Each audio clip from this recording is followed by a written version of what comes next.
Hey, I'm Kelli-Leigh. Welcome back to the You Know My Voice podcast. Today's special guest is all the way over the Atlantic, flown over to spend some time in London to write and record. An amazing vocal artist who I am a big fan of, who's done over 1.2 billion streams with his vocal performances and features.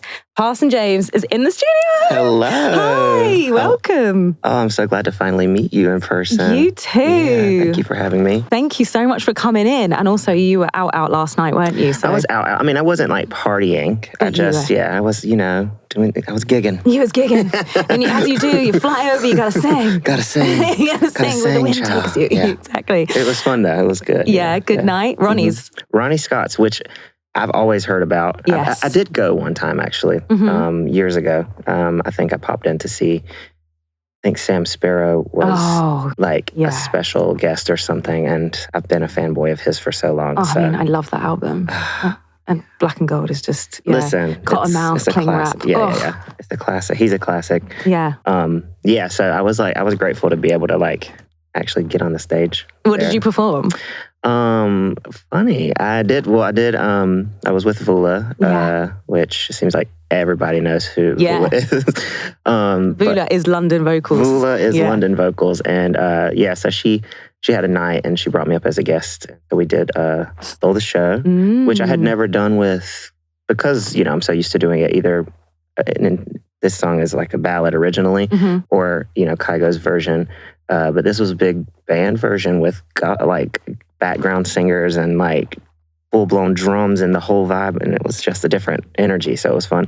And then she asked me for a cover, and I did Let Me Love You by Mario. Oh, love it. Classic. Yeah. Such a great record. Exactly. I love that. So before we get into Stole the Show and what we know your voice for, baby Parson grew up in North Carolina. South. South Carolina. Yes. Same thing. I mean, listen, it's just one Carolina that they split into.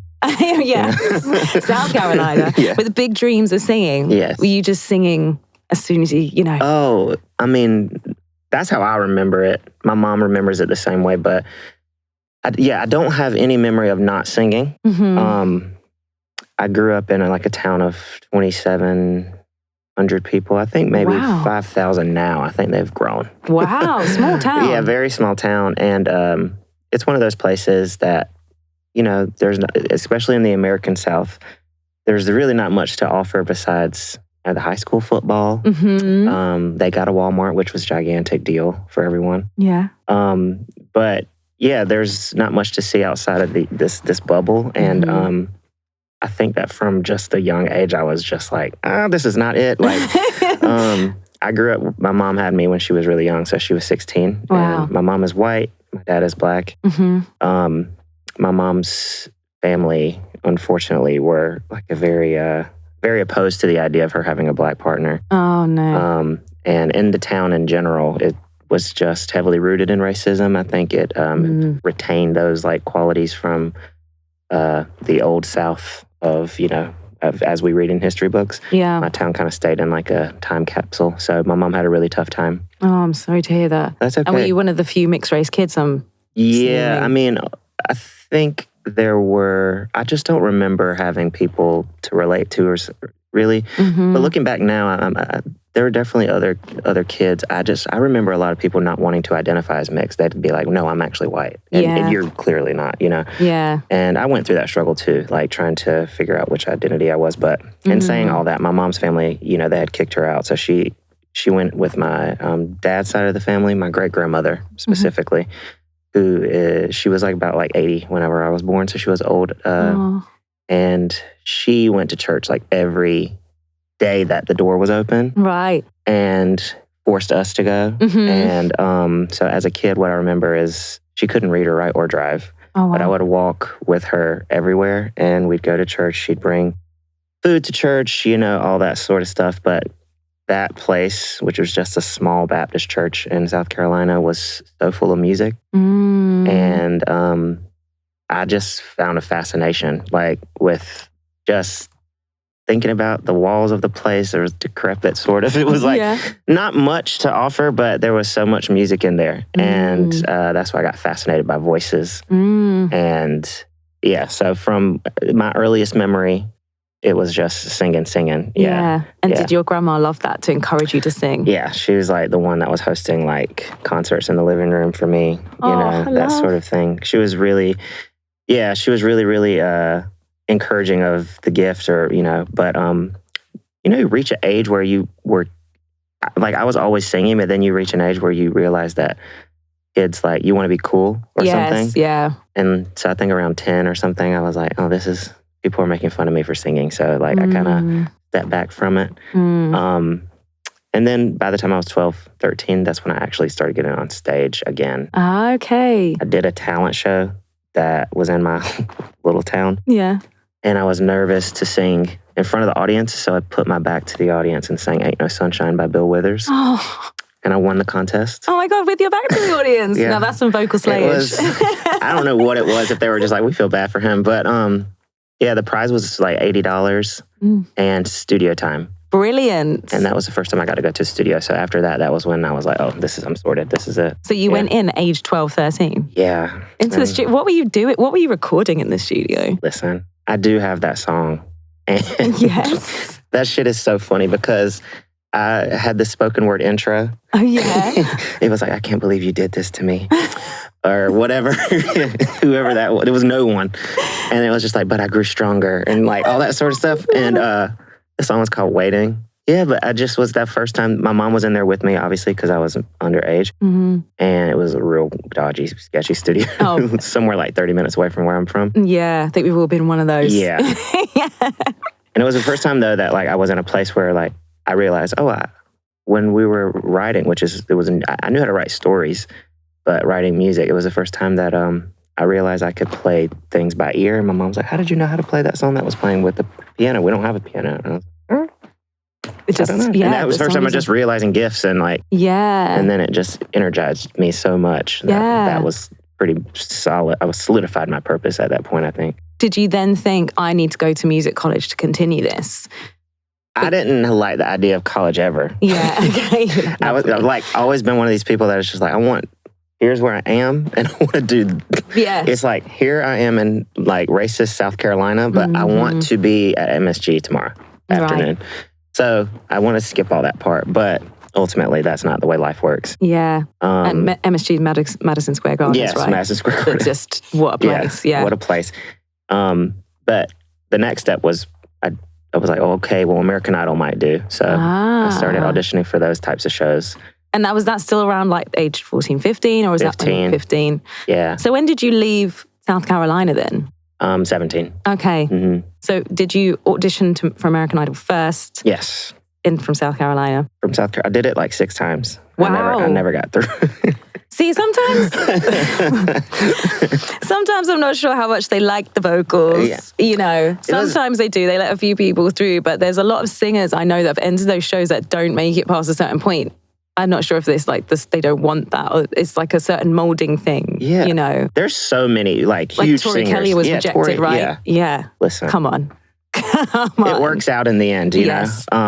But I remember at that time I was like, this is it. I didn't make it. Like, devastating. My mom always tells me a story that like one of the times that I didn't make it, I guess I was just like super sure because I had practiced so much or something. Mm-hmm. And didn't make it. And then she said I just like cried the whole car ride home. I cried myself to sleep in the car.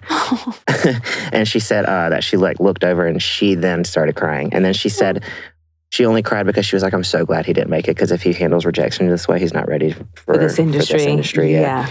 And she was right, I'm sure. Like, at the time, I couldn't hear what she was saying. No, of course. Did you ever audition for stuff like that? I actually did one audition for The Voice years ago, but I didn't make it through a certain round. I think they were a bit weirded out. My parents didn't want to be involved in the whole, like, the family thing that they bring in. And I think I also questioned the fact that you're supposed to sign the short form contract, which would lead to the long form contract without a lawyer, and they were going to give you £1. And I said, where's my pound? So I think the answer were like, this one's trouble. Yeah. No, and I do have actually a secret little BGT story, which isn't secret, but I did a BGT audition with a group called Band of Voices, and we sang a cappella Jessie J's Price Tag, and it is one of the most viewed BGT auditions. Oh my God. Yeah, I was in this a cappella vocal group and I loved it because I just loved singing in harmony, and also did some sight reading, and in amongst other stuff I was doing, I just loved that. I love singing in harmony anyway. Yeah. And so we were doing like 5-part harmony versions of songs and pop songs. And then we had suddenly this opportunity presented to us to sing for BGT, like straight live audition, not had to do a pre-audition because like they'd seen it, some of the producers had seen us. So our first audition is the performance that you can see on BGT, and we did price tag. And it was, to be fair, the performance I absolutely loved. It was the most amazing experience to go out there. It was really nerve-wracking, have this crowd, and then the crowd just reacted and we got like all the yeses. But it was the production of the show that I didn't really enjoy, because I think there was a lot of stuff that then needed to happen, and I just was like, this isn't my identity, and I'm not sure I want to play this game. I don't know, it didn't feel right. And also, we were all BVs at the time, and I was singing with Adele at the time. I was doing BVs for Adele 21 tour, and they wanted to do the whole aspect of, I'm a BV, but I want to be the star. And I don't really always love that narrative for BVs, because backing vocalists are incredible, and a lot of them will want to do their own thing. And some of them will want to stay as BVs and support the amazing artists that they sing with. So when they sometimes try and spin that narrative, it's not very nice for the artists that you work with. So I just sort of kept very quiet, because I was like, there's no way I'm dropping Adele's name in this. Yeah, we're not. No, we're not going there. So it was really nice to do that, and then bow out, because I was working on my album. So that is my brief. That is incredible. Yeah, but it wasn't a world for me. And probably packed in such a short amount of time, but feels like so insane. It was very, it was very insane. Because then when I didn't, the group got through, and then a new singer joined. And so when it aired, there was a lot of people then really excited about it, and myself and my best friend Casey, who were in the group together, we were on tour with Leona Lewis at the time, and we were doing a show that night, and it had aired, and then some of her fans in the audience had seen the show and watching us on stage going, oh my God, they're in it. So it was chaos, but what no one knew is I'd already left, because obviously it's aired so much later. So it was quite intense. So when the new singer, Louise, went in, there was a lot of like, what happened to the other singer and that kind of thing. So it was very intense. Yeah. And I loved the performance, but the surrounding whirlwind of it was not for me. Yeah. I don't understand how anybody really does the reality. And kudos. Yeah, kudos. Yeah. Because if you got that gift to like push through all of that noise. Yeah. I would have been like definitely institutionalized. So what made you then move from South Carolina then? To New York. Okay, so that was where I first went. And like, so basically my mom raised me like as an only child, and she was a single parent. But so I'm just really lucky that she just, I don't know why. I still to this day don't know why she was just like, sure, get your credits to graduate early and you can just move to New York. By yourself? Yeah. Oh my goodness. At age like 15, 16 or 17. Yeah. And so I think that I'm going to guess, and we've had many talks about this. My guidance counselor in high school is somebody I talked to about this. My English teacher too. These are like really pivotal people in my life, because my town is so small. My parents went through the school. My family went through the school. Wow. Nobody leaves the town. Okay. So I think that it was like, if you are this passionate, like, let's break a cycle. Right. Yes. And I'm pretty grateful that my mom was like, okay, I believe in you enough to allow this to happen. So I went to New York, 17. Wow. And my mom's best friend from growing up, who was my godmom, she had been living in New York for at least a decade or something like that. And so for me, my mom's, anybody I knew that lived in New York, I was like, they are like the coolest. Like, yes. You're like, so my godmom to me was like, oh, she's famous in my head. She was realistically like a waitress, but like I was like, she's everything. Imagine it. How did you roll up? Were you on a bus? Did you come in on the train? My mom drove me. Your mom drove you? Yeah, she drove me there, and I'm just seeing baby Parson's eyes lighting up as you come into the big city. I feel bad about it because of my mom. When she dropped me off, she luckily had a friend with her, but she was a wreck. Like, she was so like crying and hugging, and I was just like, girl, I gotta get on the subway. Like, I have to go into the city. But so yeah, I went and stayed with my godmom for a little bit, and then my mom was like, actually, you need to you have to go to school. Like, right. You have to, we're not doing Brooklyn by yourself, like for no reason. Yeah. So I ended up going to a college. Truly just chose the college that was first that gave grants, like that gave scholarship. I was just like, whatever it is, I just need to be in New York, so I'll just use this place, have a dorm, And then I'd never go to class and just continually go to the city. This was just like my landing pad. How did they not kick you out? I have a photographic memory, and I did really well on everything. Like, even if I just scanned things. Wow. Yeah, I did not make low grades or whatever, but I skipped class. I skipped class a fair amount, but I also did not fail. So, that's amazing. So I was just like, yeah, this thing I have to do, this 12-page paper on Siddhartha Gautama, like in Buddha, like we'll do that over there. What were you studying? Religion was my minor. Okay. And my major was broadcast journalism. Wow, that's an interesting combination. It was a crazy random school. It was fully Catholic with like brothers walking around everywhere. I had never ever even seen a Catholic church because where I'm from is like Baptist. Yes. Baptist. So I'm in this Catholic place where we have to go to mass on Sunday. The only chorus is like this Victoriano choir that's singing like these old Catholic songs. So it was such a trippy place to be, but it worked to get me in New York. Yeah. But yeah, I was leaving school like constantly, and I got a job really quick, which everyone advised against, but I was like, no, I need to make money. So waiter downtown. And then I pretty much delusionally just went around to every club and asked to play open mics, and then asked to get residencies. Then I'd get them and I'd play for like 6 people. Wow. But I was so delusional though.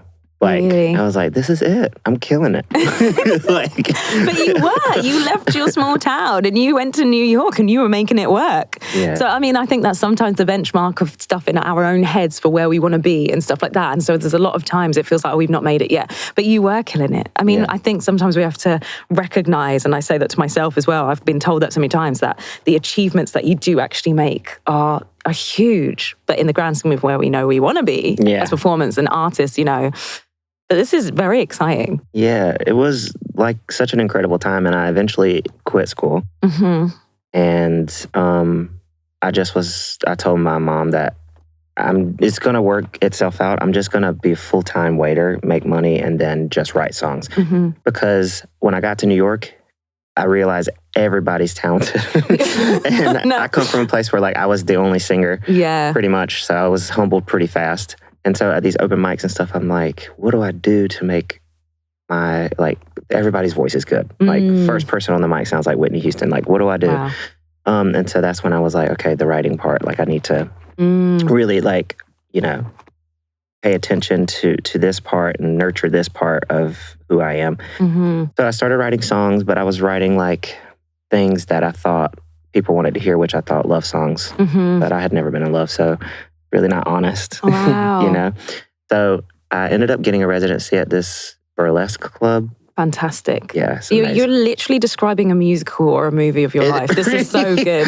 Okay, so you end up at this burlesque club. And then innocent. Yeah, innocent, underage, shouldn't be there, but I had a fake ID. So, but I got a soul night there on Wednesdays, and I met somebody introduced me to somebody that introduced me to a vocal coach, which is this guy, Gordon Gorody, who was Lady Gaga's vocal coach. Wow. And I was wide-eyed, obviously, at the time. Yeah. And he took me on and he coached me for a while. And through him, met a producer.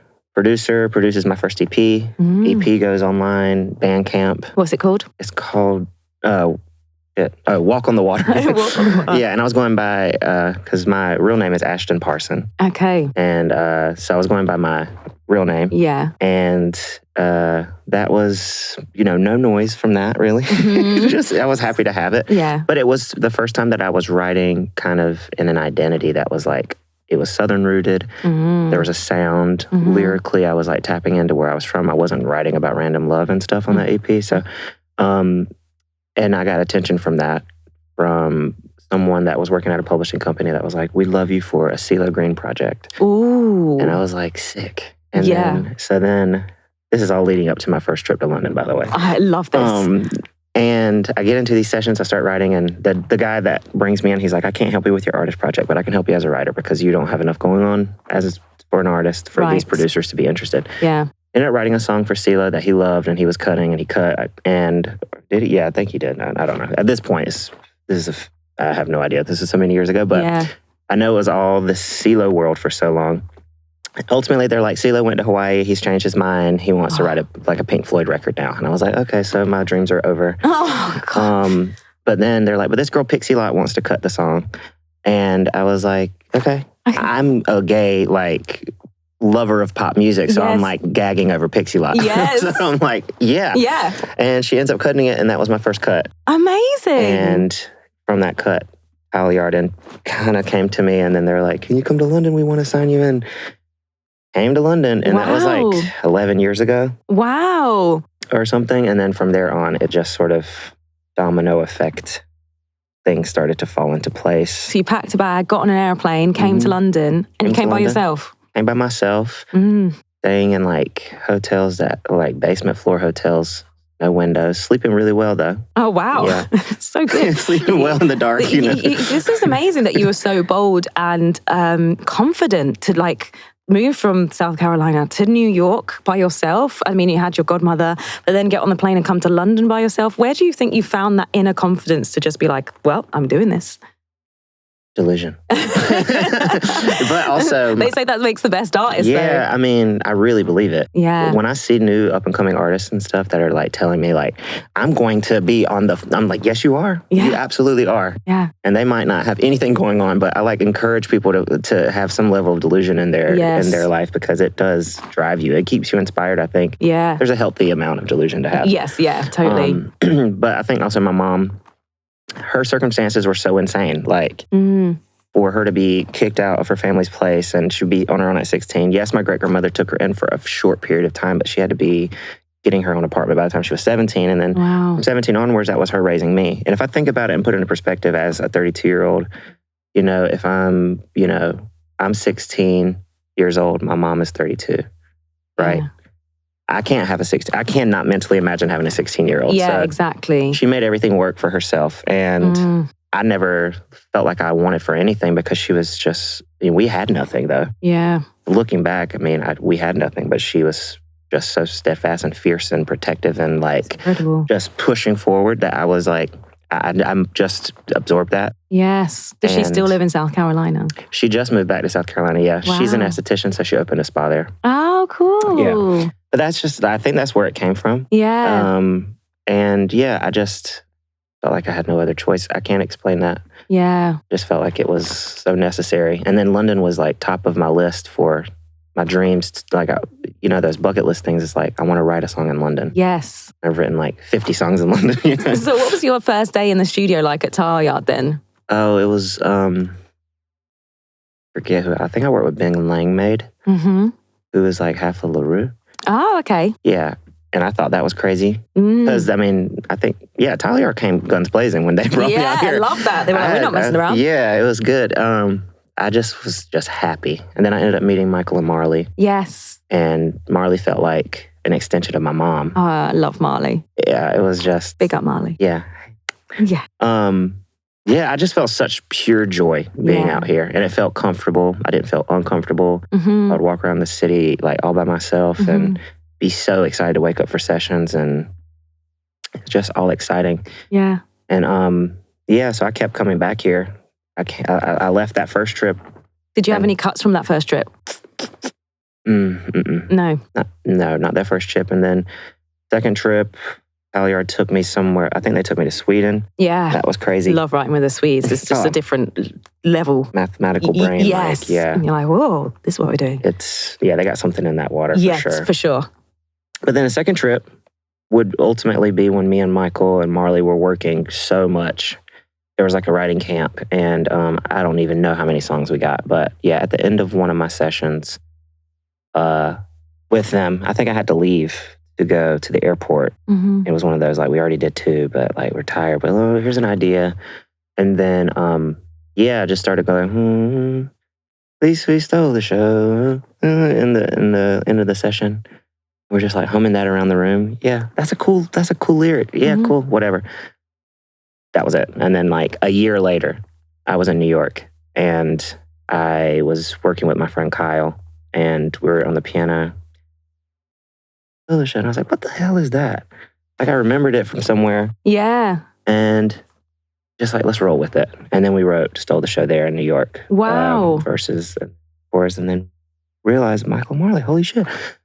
That's where that name came from. Yeah. So yeah, that all started out here. Wow. Got finished in New York, and that song was a ballad. Yeah. And that version of the song, the ballad version, was about to get me my first record deal. RCA came, they heard it, and they were like, "Oh my God, we want to do something with this." And so that was going to be my first single. Wow. Then, as the universe would have it, yes, Kygo was about to get a record deal, his first record deal, and they were in office at the same time, his team, and they were like, RCA was like, "Listen to this guy we're about to sign," and then like, wait a minute. Wait. Yeah. Because at that time, Kygo just did remixes of old songs. Mm-hmm. He had a SoundCloud link. He had no music. And they were like, we love this. Yeah. And then I said no. Because I was like, I don't like dance music. And Nope. And obviously, long story short, we worked that out. Me and Kygo started talking online. Yeah. So then that... Pretty much. So did they sign you both then? Yes. To have this song? Yeah. Amazing. Yeah. I think I signed after it came out. Okay. My managers at the time were like all about leverage. Mm-hmm. So, yeah. Because at the time they were managing Lorde. There were these Kiwis that stumbled into this situation where when I got with them, she had no music out. Wow. And then like a year later, this girl, now they have all the leverage in the world and stuff. Yeah. So anyway, we signed after the fact of the song, and I don't know, that was just a really, really crazy time. Period. Yeah, because that song just blew up. Yeah, and I would have had no idea because I had no idea what, flutes. I was like, flutes on this? Like how is that going to hit the masses? Yeah. And I didn't care because I was so broke and I just was worried about the feature fee and all that stuff. Mm-hmm. But luckily, I had a great team at the ownership that I deserved to have of that song. Yeah. But it was just... And did you end up performing it loads of places with Kygo as well? Yeah. But mind you, we didn't meet in person because he lives in Norway. Yeah. And so the song was out for a month. The first day that I met Kygo was closing out Coachella. As you do. Yeah. And I'm talking like January, nowhere to live. April, Coachella. Yeah. What is this? Yeah, it's weird. There's definitely a path for you. So then when that song blew up, did you suddenly just have your, the doors being banged down for you to feature on loads of other records? And then what was happening there? Were RCA going, we need to get your single out now? Or they wanting you to do more features? I was so just like, before even that sounds weird, but I was like, we're not putting the Kygo record out unless my version gets contractually able to be put out as well. Brilliant. Because I do something so different, like on my artist project. And I was like so still trying to cement identity at that time. Yeah. Where my artist project is, where I stopped using my real name, Ashton Parson. I started going by Parson James because Parson means preacher. And I was really heavily influenced by the church. And I was writing about me being gay and being quiet and silent in the church and like how that felt to be a person of color and how that felt to be a gay person and feeling like with my family telling me that you're going to hell, all that sort of stuff. I was like, so Parson as a first name has to be this is it, you know? And I was just so young and just like, we need to make sure people know that this is who I am. And so my project that RCA was signing my EP, vastly different from Stole the Show. So they basically, I just made it a thing where it's like, this record I know is going to, you guys are going to be putting a lot of marketing and all that sort of stuff, but we're not going to abandon this side of things either. Yeah. So the song comes out and blows up. They did a really good job at, my EP coming out at the same time, and I was able to do my thing whilst promoting this. But that song had a 2.5 year run in terms of promo. We had 1 full year of Europe and we had 1.5 year of US. Wow. So we did everything in Europe and then we did the same repeat, from the BBC Radio 1 here, then we were doing the Jimmy Kimmel and stuff over there. Wow. It was really crazy. And immediately I started to see that the label was eager to bring feature opportunities to me constantly, which I started to see I didn't sign up to be a full just feature guy, but it was clear that worked and they're like, let's keep doing that, But there were so many opportunities that came, but I just was really choosy about them. So when did you put out your actual single then following that? If the show came out in March, I think I put out my first single in June, and then I would have put out my EP that next year, like in March or April. Right. So about a year for my project, but my singles were coming out within the same year as Stole the Show. And did you find that they were garnering attention, or At that time, yeah. I don't think I retained Kygo's fans so much. Maybe. I mean, yeah, I think a lot of people just love the attachment. You know, they're like, oh, well, he sings with Kygo, so like, yes, yeah. But yeah, I mean, it was responding really well. I felt happy in those years of, you know, with the song. I have no bad feelings about that era. Yes. Yeah. The way I discovered you was we actually released a song on the same day, and it was one of my first New Music Fridays. I released a song called Without You on my own label. And I got New Music Friday. I was buzzing. I was so excited. I'd just been in Denmark writing out there. And I just wanted to listen through the other songs on New Music Friday. And I came across Minute. And your voice just hit me. The way that song opens with, you know, the harmonies like that just fly in. And that song is so beautiful. I must have listened to it on repeat about 50 million times. Thank you. Was that on RCA or was that you? It's funny that you say that you released your song independently. Yeah. This Minute came out in 2019. And it literally was just as I left RCA. Wow. And it's my first and only independent release. Wow. It's such a powerful record. So it's cool that yours is independent release too. Yeah. And at the time, I was misguided, mismanaged, confused, really just like definitely in that space of just I hit such a wall. The RCA journey had turned into like, we now need to shape your sound. You know, my main collaborator that I created my whole identity with got pushed out of the picture. And I was working with a different person every single day. So then for the first time that I could remember, I was not sure of my identity as a singer. And so I asked to get out of that deal, which in hindsight, I don't have any regrets really, but in hindsight, I just, you know, I think I was being just a bit more influenced by who I was being managed by at that time to really push that. Yeah. And that person ended up not staying in my life that long anyway. So it was just like, oh, now I've left this whole team unit and now I'm just like on your own floating. Spiraling around. And so Minute was basically, and I do have it tattooed here. You can't really see, but I just have a Minute tattooed here. But I love that. I was so anxious, night terrors. Like I had insomnia anyway, but now it was just like peaking. I was just like, this is it. I don't have a career. Was it that fear of failure from where you've come from and how hard you fought? And also the inability to even like acknowledge things that I had accomplished already. Everything was so small and insignificant to me. I was just like, no, even like things that were huge, I just couldn't see it at that time. I was just really, really in a weird place. And that's why I wrote Minute. Because it's like, breathe. Yeah. Girl, just sit the fuck down. Yes. Yeah. And yeah, that was that. And then the same thing, I got New Music Friday without a label, and I was like, and also then that is like, this is me. Yeah. This means something. Well, one thing that I think that I learned from that experience, the things that the label brought you in for, the thing that blew up, I had to remember, I was like, I wrote that before I knew any of these people. And it was mine, and that was my idea, and that was something I was capable of doing. And then I got into a situation where then I thought they knew better than me. But they really came to me for what I had already created. And who you are, yeah. So it's something that's hard to remind yourself of. But yeah, especially when it's spiraling and it's like they need another hit. Did you feel then that fire again and that encouragement after Minute came out and getting New Music Friday and the reaction? Was people starting to phone you again? Like, yeah. It's funny how validation works. I try to you know, everybody's like, you try to say you don't need it, but sometimes you do need just a little message. If it's not from the universe, it's from something else. I don't know. Yeah. A person just being like, hey, you're doing okay today. You know, you're really like doing really well. I love what you're doing. That means a lot. Yeah.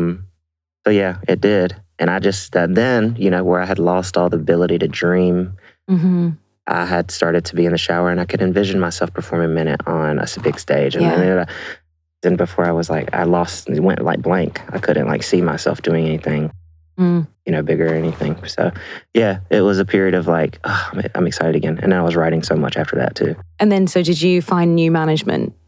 I went without management. So that manager that got me out of RCA and stuff, like, ended up, this could be like a 4-hour thing. But ended up, taking a lot of money, disappearing into the abyss. I've never seen him again. Oh, no. But yeah, he went out of the way. And then I just was like, I don't trust anything. I don't trust anyone. Yeah. Jesus, I just don't trust anybody. And so I went managerless for a bit. And my publisher, who is incredible, and I'll shout him out, Jacob Fain, he signed me to Sony ATV.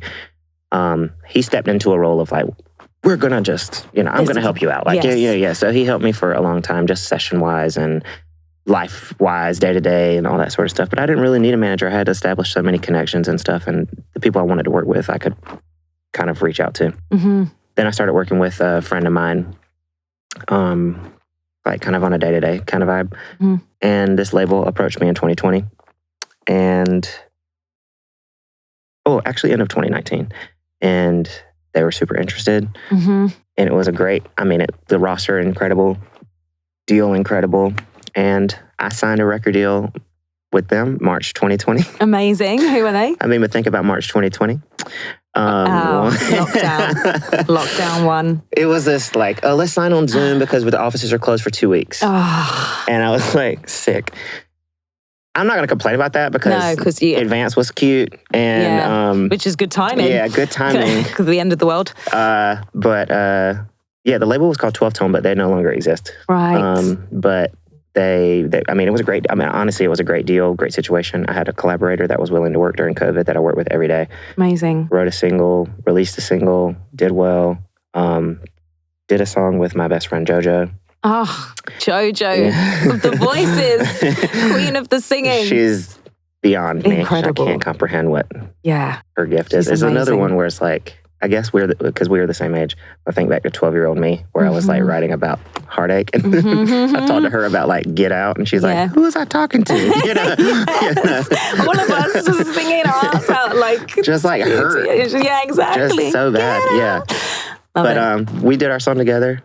Went on the Ellen show. Ellen reached out to us. Wow. Because she loved the song. She said she listened to it every day. Oh, incredible. Did the Ellen show, and I swear to you, the day that our Ellen episode aired, the head of the label called and was like, "We're getting sold to Warner." And I was like, God, you love to humble you, girl. The Lord giveth and he taketh away. But they were cool. They gave me all my masters. They gave me... That's amazing. I never had to pay back the advance or anything like that. That's amazing. But that journey is so... So then did you think, well, you released independent before with Minute. Yeah. Release independent again. Yeah, actually, I said, no, I don't want to release music as an artist anymore. Well, And I moved to Nashville, and I got a house by myself for the first time. And I was like, I'm going to just be in the country. I'm going to just sit here in the house, and I have this advance. I'm not going to do anything. Then, I got out of Sony publishing deal. So I didn't have publishing, and I just started chilling around town, making my way around town. Walking fast, Anyway, and meeting people, getting the kind of vibes of Nashville, which I really loved at the time. Yeah. And I ended up meeting this girl, Rachel, who is publisher at Prescription. Okay.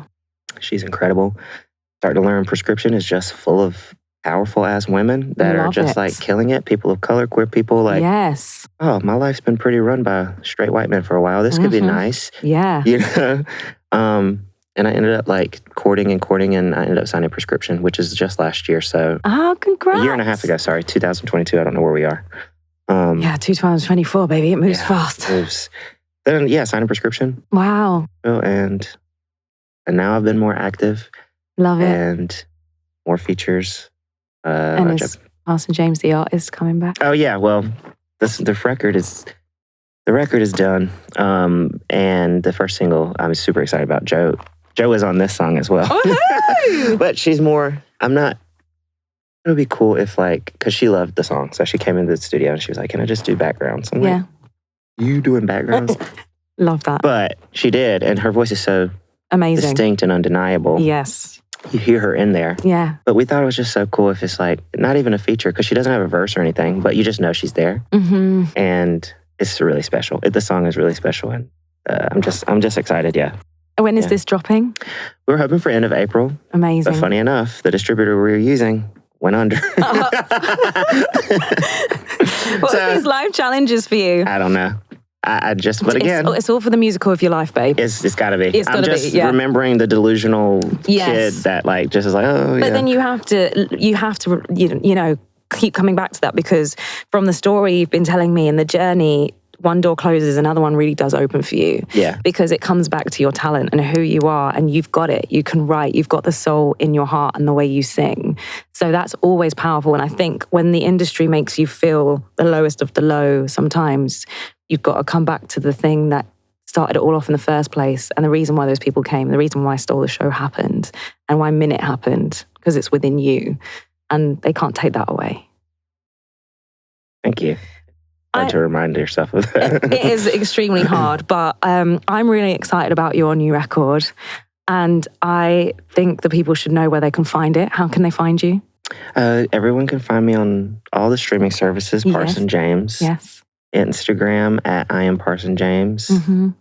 What do we call it on Twitter? X. What is it? I know. At Parson James. And YouTube. We on YouTube?